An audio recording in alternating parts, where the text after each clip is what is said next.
अस्सलाम वालेकुम नाज़रीन, मैं हूं राव दिलशाद हुसैन और आप देख रहे हैं सिटी न्यूज़ नेटवर्क का डिजिटल प्लेटफॉर्म। और आज हमारे साथ मेहमान हैं सूबाई वज़ीर इत्तलात व सकाफ़त अज़मा ज़ाहिद बुखारी। और थिएटर्स के हवाले से बड़े दबंग फैसले किए जा रहे हैं। और हालिया जो ईद थी, ईद पर ना सिर्फ मुख्तलिफ थिएटर्स के विज़िट किए बल्कि ना तो कैंटीन छोड़ी गई, ना ड्रेसिंग रूम छोड़ा गया, और ना ही जो छुप कर देखने के मंजर थे वो भी कैमरे ने कलमबंद किए। बात करते हैं इनसे, किस तरह का थिएटर चाहिए आपको वैसे? जो आप और मैं मिलके देख सके, जो मैं अपनी बेटी के साथ देख सकूं, जो मैं अपनी फैमिली को इनवाइट कर सकूं जिस थिएटर में। और हमारी देखो पहले ही सोसाइटी के अंदर ना पोलराइजेशन इतनी है, डिप्रेशन इतना है कि तफरी के मौके बहुत कम हो गए हैं। सिनेमाज हमारे आबाद नहीं रहे। थिएटर एक स्पेसिफिक क्लास के लिए हो गया है, जिसने जाकर एक स्पेसिफिक क्लास है जिसने वहां पर हुल्लड़बाजी भी करनी है, जो सेंसेस में भी नहीं होते हैं। वहां पर मैं जब पहुंची तो वहां पर भी एक मौसूफ को निकाला गया जो सेंसेस में नहीं थे। तो ये इस किस्म की हरकत जो है वो तो थिएटर में नहीं हो सकती ना। दुनिया में थिएटर बहुत तरक्की कर गया। थिएटर हो या रक्स हो, वो अज़ा की मौसीकी है। आप अपने एक्शंस के जरिए, अपनी ज़बान के जरिए। मौसीकी तो हमने डाली है, वैसे थिएटर है डिफरेंट चीज। एग्जैक्टली थिएटर तो वो जो आप देखते हैं वेस्टर्न कल्चर। और हमने देखिए वेस्टर्न को छोड़ दे, हमारा अपना कल्चर जो थिएटर है ना, वो एग्जाम्पल काफी है। यानी मुझे याद है कि हम अलहमरा आया करते थे। मैं शेखुपुरा में, ज़ाहिर है मेरा बचपन था, और फ्राइडे की छुट्टी होती थी उस वक्त। तो थर्सडे को हम जरूर आया करते थे कि हमने कुछ शॉपिंग करनी है लाहौर से, वो करी। फिर हमने ड्रामा देखा, और टाइम पे ड्रामा 8 से 10 का टाइम होता था, उसमें ड्रामा खत्म हुआ, फिर हमने खाना खाया और हम रात को घर वापस आ गए। टाइमिंग भी ठीक होती थी और इतना अच्छा थिएटर होता था। आज भी यकीन माने दिलशाद साहब कि मैं, अगर आप मुझे पूछे ना कि मेरी फारिग वक्त में मैं क्या देखना पसंद करती हूँ, तो मैं टिकटॉक पे या जगह पे मुझे पुराने स्टेज ड्रामे नजर आ जाए, मैं वो देखकर इंजॉय करना पसंद करती हूँ। सो हमारे लिए वो जो थिएटर कर गए हैं सुहेल साहब, वसीम अब्बास, अमानुल्लाह, बब्बू बराल, मतलब ये इतना हमारे पास इतनी बड़ी वो यानी वो लेगेसी है, लेगेसी है हमारे पास। लेगेसी को कंटिन्यू नहीं किया जा रहा, आपका ये एतराज है? कंटिन्यू, हाँ, मतलब उस लेवल पे जहां पे वो छोड़ के गए थे उसको वहां से और ऊपर जाए। हमारे पास अभी भी आर्टिस्ट की कमी नहीं है। फनकार तो कहते हैं कि मैडम हमारे रोजगार के पीछे पड़ गई हैं, हमें बेरोजगार करना चाहती नहीं, बिल्कुल नहीं, मैं किसी का रोजगार छीनना नहीं चाहती, लेकिन रोजगार रिज़्क़े हलाल होना चाहिए। आप जो है वो मतलब ये लचरपन जो है उसको प्रमोट करके या ये बेहूदगी करके आप कौन सा, ये रिज़्क़े हलाल तो नहीं होगा ना। और मैं किसी के रिस्क को वो नहीं करना चाहती, लेकिन कुछ रूल्स रेगुलेशंस एसओपीज जो हैं वो बनाने पड़ेंगे। मैंने सब कुछ करके देख लिया।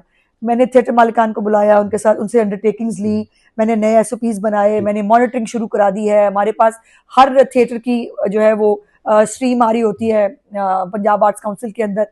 हमने मतलब सख्ती भी करके देख ली। बट ये जो एक मौशती टॉपिक्स पे, अब देखो ना, अब ये ह्यूमन ट्रैफिकिंग इतना बड़ा इशू है जो हम देखते हैं। बच्चे जो है हमारे, इसके ऊपर ड्रामा क्यों नहीं बन सकता? इस पे मतलब मैं से सोचती हूँ कि मेरा दिल चाहे, मैं ड्रामा लिखना चाहती हूँ इसके ऊपर। इसी थिएटर का एक बहुत बड़ा सब्जेक्ट था स्ट्रीट थिएटर, जो अब देखने को मिलता है। वो भी करेंगे, वो भी करेंगे।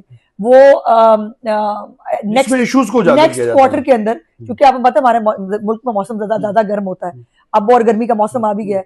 तो जो मैंने प्रोग्राम बनाया, जिसकी मंजूरी में चीफ मिनिस्टर साहब से लेनी है, उसमें जो सेकंड थर्ड हाफ होगा हमारा इस ईयर का, उसमें जब मौसम अच्छा होता है तो हम स्ट्रीट थिएटर के ऊपर भी जाएंगे इंशाल्लाह। अच्छा, बहुत सारे हमने देखा है कि जब ये हालिया आपने ईद के याम में जब विजिट किया है तो बहुत ज्यादा एतराज भी आया है, खासतौर पर सीनियर आर्टिस्टों की। उनको किस तरह से, उनके साथ बातचीत करेंगी या सबसे करती हूँ, या पॉलिसी ऐसी बना रहे हैं एक तरफा? नहीं, देखिए मैंने सबसे बातचीत की, सबको ऑन बोर्ड लिया, ऑन बोर्ड करके उनकी अंडरटेकिंग्स के ऊपर मैंने जो है वो दोबारा ड्रामा जो है वो शुरू करने के लिए इजाजत दी। लेकिन उसके बावजूद अगर वो नहीं हो रहा तो फिर देयर इज सम प्रॉब्लम ना, कहीं प्रॉब्लम है। मैं नहीं समझती कि सीनियर जो अदाकार है, मेरी बहुत से बात भी हुई उस वक्त, एट द स्पॉट भी हुई। मैंने कोई ड्रामा रोका नहीं, जो ड्रामा चल रहा था, हालांकि जिन गानों पे मुझे एतराज था, मैंने वो गानों पे एक दफा तो मेरा, जब मुझे ब्लड प्रेशर आई हुआ तो मैंने कहा इसको बंद कर दो। देन आई रियलाइज के लोग भी बैठे हैं सामने और इन्होंने पैसे वैसे भी ज़्यादा खर्चे होंगे, तो मैंने कड़वा घूंट पी लिया सिर्फ इनके उसके लिए कि चलो अभी बंद करो, लेकिन ये कल से नहीं होगा। वो गाना कौन तो सा था जिस पर आपने बहुत ज्यादा एतराज किया? वो मुझे याद नहीं, डेमू शेमू लड़ेगा मेरा नहीं, एक तो बारिश का गाना था, ऐसा था, एक तो कोई बारिश का गाना था जो मैंने डेमू वाला कौन सा था? वो प्रिंस थिएटर में था शायद, वो मुझे समझ में नहीं आ रहा था वो क्या क्या रहा है, वो मुझे बड़ी मुश्किल से समझना पड़ा। मैंने वो बुलाया बंदा, वो बेचारा शर्मिंदगी के, आप अंदाजा लगाएं कि थिएटर के मुलाजिम शर्मिंदगी के मारे मुझे वो गाना नहीं बता पा रहे थे, तो वो वहां करवा रहे हैं।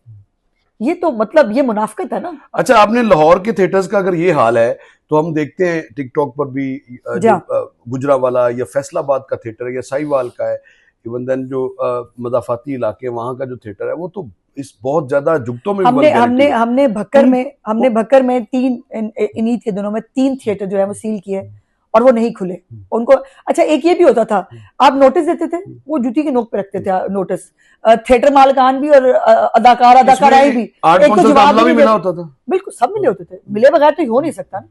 वो भी सील किया, उनको इजाजत भी नहीं दी। और दूसरा ये भी मैं बहुत शुक्रिया अदा करना चाहती हूँ आपके तवसत से, मुझे पब्लिक से लोग क्लिप्स बना के भेजते हैं, मैडम ये देखे फलानी जगह पे ये हो रहा है। अभी मैंने आज मुझे भेजा गया गुजरावाला का एक क्लिप जो मैंने अपने ईडी को भेजा है, जिसपे उन्होंने कहा है कि ये जो है ईद के दिनों का क्लिप है।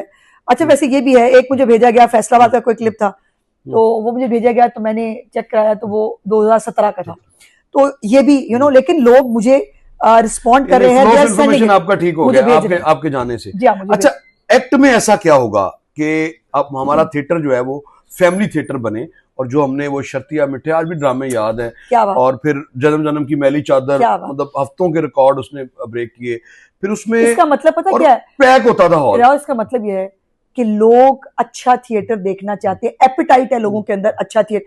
देखो ना, मैं खुद कह रही हूँ, अच्छा थिएटर होता तो यकीन मानो मैं ईद के किसी दिनों में अपनी फैमिली के साथ जरूर थिएटर देखने अच्छा, गवर्नमेंट आपका जो डिपार्टमेंट है ये क्यों नहीं लीड करता कि ये कोई ऐसा ड्रामा बनाए जो कि मिसाल बने? ये भी हम करने जा रहे हैं, अलहमरा के साथ हम यही करने जा रहे हैं। हम अपना ड्रामा खुद प्रोड्यूस करेंगे, और उसके अंदर अलहमरा के अंदर जो काम करने वाले आर्टिस्ट हैं उनकी लिस्ट भी अलग से खुद बनेगी। सिर्फ वही आर्टिस्ट अलहमरा में काम कर पाएंगे और उनका ड्रामा हम खुद प्रोड्यूस करके खुद चलाएंगे। भगत सिंह के ऊपर एक अजोका थिएटर ने थिएटर प्ले किया, और वो एक लम्हे के लिए उठ के जाने को दिल नहीं किया बाहर, मतलब पूरी उसकी स्टोरी। अभी आपको याद, ये इस तरह के पता नहीं याद है कि नहीं, अभी 8 मार्च को पिछले महीने हमने 2 ड्रामे किए। 8 मार्च को एक लपड़ था, जिसको थप्पड़ नहीं पंजाबी में लपड़ कहते हैं, वो डोमेस्टिक वायलेंस के ऊपर था, वुमेन डे पे हमने किया। उसका इतना रिस्पॉन्स था, मत लोग अच्छा थिएटर देखना चाहते हैं। फिर मेरा सवाल यह है कि मेरे पंजाब की औरत जो पंजाब की सकाफत में इज्जत की अलामत है, वो और जो सारे घर को वो करी, उसको तफरीह क्यों ना मिले?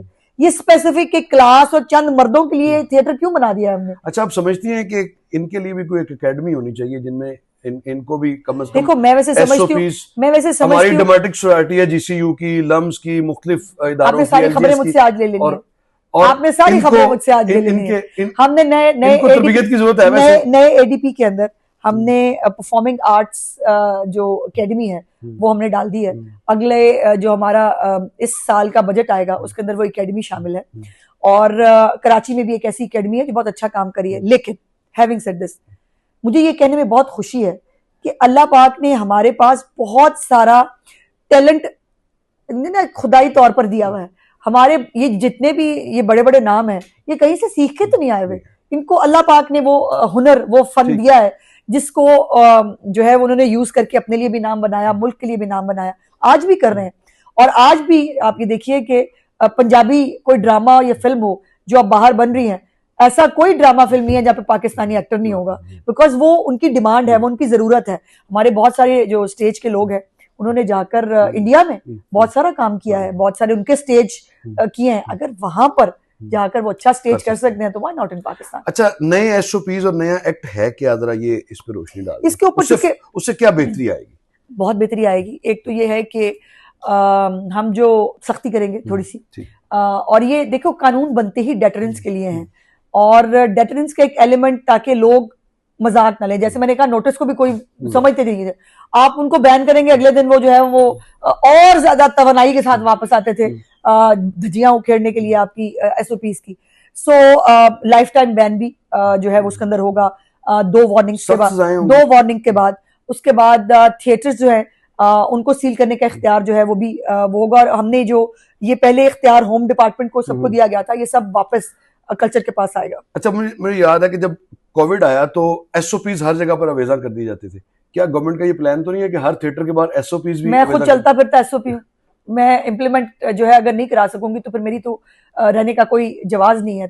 और मैं नहीं समझती कि जो एक सेगमेंट हो सकता है फनकारों के बीच में भी, थिएटर मालकान का भी, जिनको ये वल्गैरिटी और ये सब बिजनेस है यूजुअल चाहिए, लेकिन मेजॉरिटी पब्लिक, मेजॉरिटी फनकार, मेजॉरिटी थिएटर के लोग जो हैं वो अच्छा थिएटर वापस चाहते हैं, वो मेरी सपोर्ट करेंगे, मैं उनको सपोर्ट करूंगा। अज़मा साहिबा, बहुत सारी अदाकारा ऐसी हैं जो कि बहुत असर और सूख रखती हैं। हाँ, और मुझसे पूछो, मुझे कहाँ से उन्होंने टेलीफोन नहीं कराई। अच्छा, कमाल। कोई वाकया अगर आप शेयर करें किसी एक आर्टिस्ट के हवाले से। वाकया तो नहीं, एक तकलीफ दे चीज ये है कि ये जो आर्टिस्ट हैं, आर्टिस्ट नहीं मैं उनको कहना चाहती बिकॉज वो आर्टिस्ट की तौहीन है। एक खातून जो है उनको हमने बैन किया हुआ था, और वो खातून जो हैबिचुअल है, उन्होंने जूती की नोक पर रखा है हमेशा पंजाब के नोटिस को, आर्ट्स काउंसिल्स के, और उसको, और वो रिस्पॉन्ड भी करना मुनासिब नहीं समझती थी। अब जब मैंने सख्ती की, उनको बैन किया, तो पहले तो मतलब मेरे दफ्तर, मेरे घर, मेरे शौहर, मेरे बहन भाई, मतलब इवन मेरे फूफा के पास भी पहुंच गए सिफारिश कराने के लिए। तो उन्होंने कहा कि जी अगर आप सिफारिश कराएंगे ना तो आपका काम खराब होगा, तो सिफारिश मत कराइएगा। उसके बाद मुझे धमकियां मिली कि जी वो हम कोर्ट चले जाएंगे। मैंने कहा चले जाएं। फिर उन्होंने कहा कि उन्होंने फैसला लेके आए, मैंने फिर इम्प्लीमेंट जो है वो सेक्रेटरी साहब ने फिर कमेटी जो है उसको हेड किया, उन्होंने फिर उसको रिजेक्ट किया। अभी कुछ दिन पहले जो है, ईद से 2 दिन पहले, हाईकोर्ट के जज साहब जो है उन्होंने जो है वो उनको रिलीफ दे दिया बगैर हमें सुने। यानी हमने जो नोटिस दिया है उनको पूछा ही नहीं, उनसे जवाब नहीं लिया, हमें कोई वो नहीं किया, और उन्होंने उनको वैसे दूसरी साइड ऑफ स्टोरी पता ही नहीं थी।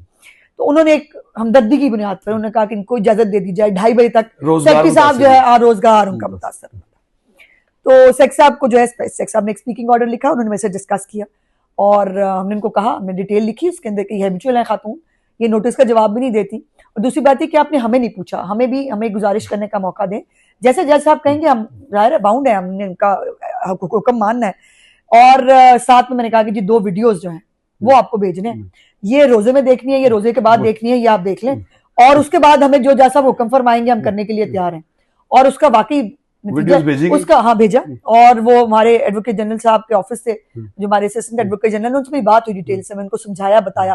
उन्होंने कहा जी ये बात तो हमारे सामने आई नहीं। मैंने कहा जी यही तो बात है, आपने हमें नोटिस दिया होता, इसलिए तो मैं कह रही थी कि मैं कंटेस्ट करूंगी। मुझे उन्होंने आके कहा कंटेंट पे आप लगवाएंगे आप पे, मैं कहा जी मैं कंटेस्ट करूंगी, आप जाएं। और वो फिर जज साहब ने वो कंटेम्प्ट जो है वो फारिग कर दी, क्योंकि उनको दूसरी साइड ऑफ स्टोरी पता ही नहीं थी। तो गुजारिश ये है कि मुझे बहुत डर लगता है किसी के रिस्क के ऊपर वो करते हुए, मैंने भी अल्लाह पाक को जवाब देना है, लेकिन वो उस एक रिस्क की वजह से अगर पूरी सोसाइटी में बुराई पैदा हो रही है, अगर पूरी सोसाइटी में बदनामी पैदा हो रही है, गवर्नमेंट की बदनामी, देखिए ना, लोग हमें टैग करके पूछते हैं, चीफ मिनिस्टर को पूछते हैं कि जी ये इस्लामी जमहूरिया पाकिस्तान है, ये क्या हो रहा है, ये आप इसको रोकते क्यों नहीं? तो वो मेरी जिम्मेदारी है, और वो इंशाल्लाह ताला चीफ मिनिस्टर साहबा की पूरी सपोर्ट है मेरे साथ। मैं बिल्कुल ना सरेंडर करूंगी, ना मैं ब्लैकमेल होंगी, और ना भी पीछे हटूंगी। एक्ट कब तक आ जाएगा? नेक्स्ट कैबिनेट में इंशाल्लाह। नेक्स्ट कैबिनेट में एक्ट जो है वो आएगा, और जिसके तहत नए एसओपीज आएंगे, सख्त सजाएं होंगी, वल्गैरिटी का खात्मा होगा, परफॉर्मिंग आर्ट का फ़रोग ऑब्जेक्टिव है इस गवर्नमेंट का, और सूबाई वज़ीर इत्तलात व सकाफ़त अज़मा ज़ाहिद बुखारी का भी। और ये इनका आज़म है, और इनका ये कहना है कि हर सूरत में बनाए हुए एसओपीज और फैमिलीज़ को थिएटर्स में लाने के लिए हर हद तक जाएंगी, और ना तो ब्लैकमेल होंगी, ना ही डरेंगी, धमकियां दें, सिफारिशें करवाएं या कुछ भी हो, ऐसा कुछ नहीं होगा। एसओपीज के मुताबिक थिएटर को चलाना है, और इस थिएटर की तरवीज के लिए हर मुमकिन तामीन को भी यकीनी बनाना है। इसके साथ ही मुझे दीजिएगा इजाजत। अल्लाह ने के बाद।